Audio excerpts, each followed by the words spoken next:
राशींच्या अशा काही जोड्या आहेत ज्यांनी चुकूनही लग्न करू नये असं ज्योतिषशास्त्र म्हणतं. कोणत्या आहेत त्या जोड्या सांगते ऐका. राशींच्या अशा जोड्या ज्यांनी लग्न करू नये त्यामध्ये पहिली जोडी आहे मेष आणि कन्या रास, दुसरी जोडी आहे वृषभ आणि धनु रास, तिसरी जोडी आहे मिथुन आणि वृश्चिक, चौथी कर्क आणि कुंभ, पाचवी सिंह आणि मकर आणि सहावी जोडी आहे तूळ आणि मीन रास. बरं, आता दुसरा महत्त्वाचा प्रश्न, का नाही करायचं या दोन जोड्यांनी लग्न? केलं तर काय होतं? ज्योतिषशास्त्रानुसार या दोन जोड्यांमध्ये मृत्यू षडाष्टक योग असतो. आता मृत्यू षडाष्टक योग म्हणजे काय? त्याचबरोबर या जोड्यांनी लग्न केलंच तर काय असं मोठं बिघडतं बॉ?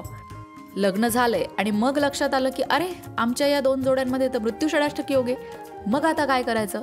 या सगळ्या प्रश्नांची उत्तरं तुम्हाला संपूर्ण व्हिडिओमध्ये मिळतील, जो तुम्हाला लोकमत भक्ती चॅनलवर मिळेल. तेव्हा लोकमत भक्ती चॅनलवर जा आणि मृत्यू षडाष्टक योग म्हणजे काय हा व्हिडिओ सर्च करा.